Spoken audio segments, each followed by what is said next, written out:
नमस्कार मैत्रिणींनो, चला तर आज आपण व्हिडिओमध्ये पाहणार आहोत लॉंग स्लीव्ज फुगाबाईची कटिंग करण्याची अगदी सोपी पद्धत।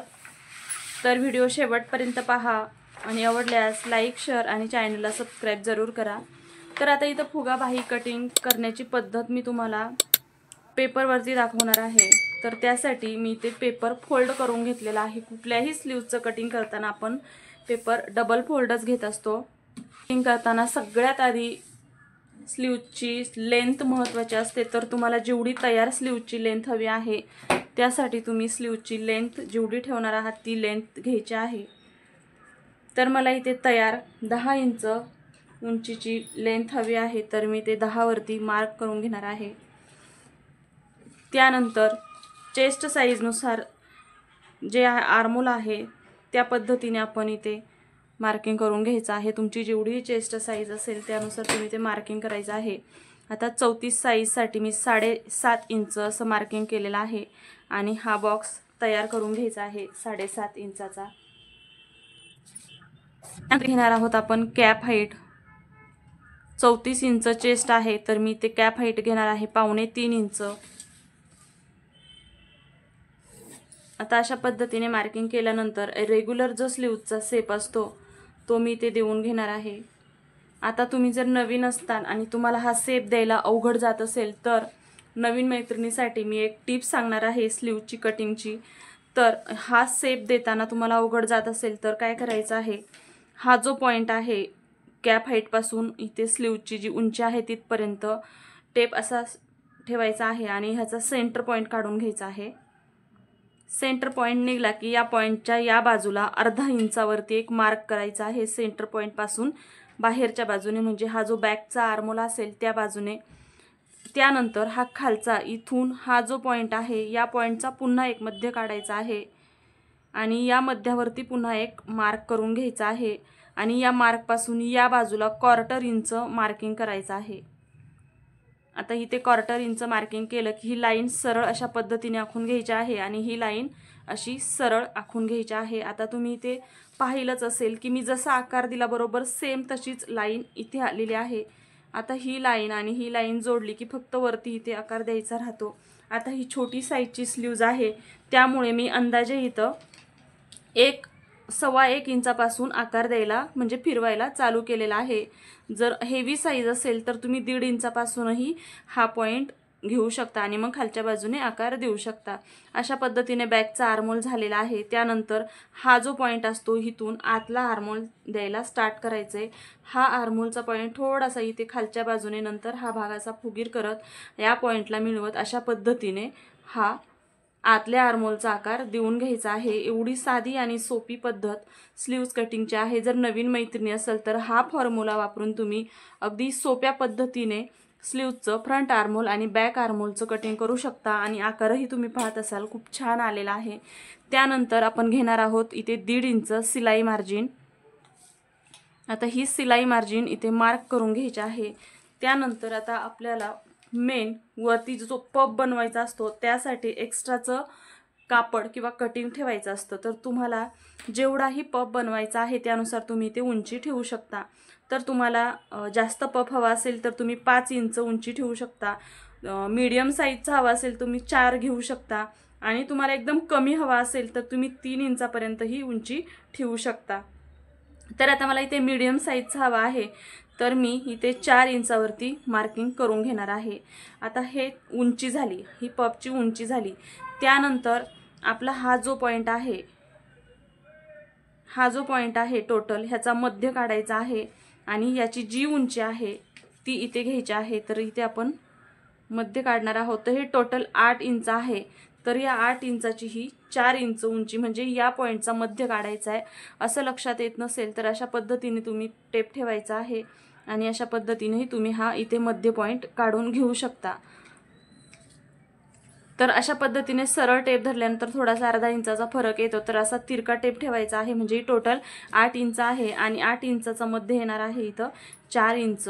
तर हा पॉइंट आखून घ्यायचा आहे आणि हीच जी लाईन आहे 4 इंचाची ही इथे खाली पण सेम या पॉइंटवरती पण 4 इंच देऊन घ्यायचे आहे इथे।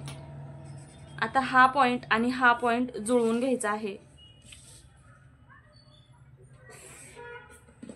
आता हे दोन्ही पॉईंट जुळवून घेतले की त्यानंतर या पॉईंटपासून या पॉईंटपर्यंत पुन्हा मध्य काढायचा आहे। तर दरवेळीच कॅल्क्युलेशन करत बसण्यापेक्षा अशा पद्धतीने तुम्ही टेप ठेवू शकता आणि बरोबर सेंटरला फोल्ड केला की हा तुमचा मध्य निघून जाईल। तर अशा पद्धतीने हा मध्य पॉईंट झाला आणि मग आपण अशा पद्धतीने इथे गोल शेप देऊन घ्यायचा आहे या पॉईंटपर्यंत आणि मग खाली अशा पद्धतीने हा पॉईंट इथे असा या पॉईंटला जुळवून घ्यायचा आहे। हा पॉईंट जुळवून घेतला की इकडे पुढं काही एक्स्ट्रा करण्याची गरज नाही। आता हा पॉईंट आहे इथं मात्र आपण व्यवस्थित स्टार करून घ्यायचा आहे, कारण या पॉईंटवरूनच आपण ज्या प्लेट्स टाकणार आहोत त्या या पॉईंटपासूनच टाकणार आहोत, म्हणून हा पॉईंट इथे स्टार करून घ्यायचा आहे। तर अशा पद्धतीने इथे आपली स्लीवचं मार्किंग करून झालेलं आहे। आता आपण तुमचा जे काही तयार दंडघेर असेल त्या पद्धतीने तुम्ही ते दंडघेर घ्यायचा आहे आणि एक्स्ट्राची 1.5 इंचाची सिलाई मार्जिन घ्यायची आहे। तर अशा पद्धतीने आपली ही स्लीवचं पूर्ण मार्किंग होईल।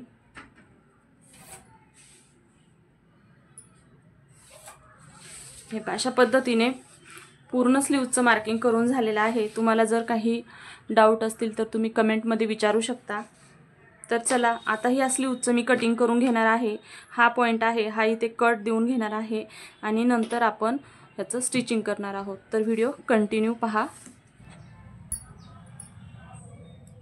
तर आता हे पेपर पॅटर्न जसं केलं होतं त्या पद्धतीने मी अस्तरवरती कटिंग करून घेतलेलं आहे। तर आता आपण डबल स्लीवचं इथे कटिंग केलेलं आहे। आता स्लीव्ज शिवण्याची पद्धत, तर जे मेन ब्लाऊजचं कापड आहे त्यावरती अस्तरचं कापड सुईच्या बाजूने ठेवून घेतलेलं आहे आणि त्याला 1/4 इंच सिलाई मार्जिन घेऊन शिलाई मारायची आहे। त्यानंतर हे पूर्ण ओपन करायचं आहे आणि जी अस्तरची बाजू आहे त्या बाजूकडून ब्लाऊजचं कापड आणि जी पट्टी आहे शिलाईची ती अस्तरच्या बाजूकडे ठेवून घ्यायची आहे आणि त्यावरती दाबटीप देऊन घ्यायची आहे। आता दाबटीप देऊन झाल्यानंतर हे कापड आतमध्ये घेऊन पुन्हा एक व्यवस्थित सेट करून दाबटीप द्यायची आहे आणि चारही बाजूने शिलाई मारून घ्यायची आहे आणि एक्स्ट्राचं कापड कट करायचं आहे। तर शिलाई करून झाल्यानंतर ही स्लीव्ज आहे या स्लीवचं पूर्ण फिनिशिंगसह कटिंग केल्यानंतर आता आपण सेंटर पॉईंटचा कट देऊन घेणार आहोत आणि त्यानंतर जे दोन्ही बाजूचे कट होते तेही व्यवस्थित देऊन घ्यायचे आहे। आता आपण प्लेट्स टाकूया। तर प्लेट्स या बाजूने अशा पद्धतीने जिथे आपण कट दिलेला आहे त्या कटच्या बाजूकडे प्लेटची तोंड येतील अशा पद्धतीने एकसारख्या प्लेट टाकून घ्यायच्या आहेत। हे पहा, तुम्ही नवीन असताल तर तुम्ही इथे पिन वगैरे लावून घ्या। तर अशा पद्धतीने आता आपण मशीनवरती प्लेट्स टाकून घेऊया। प्लेट्स टाकताना एकसारख्याच ठेवायच्या आहेत।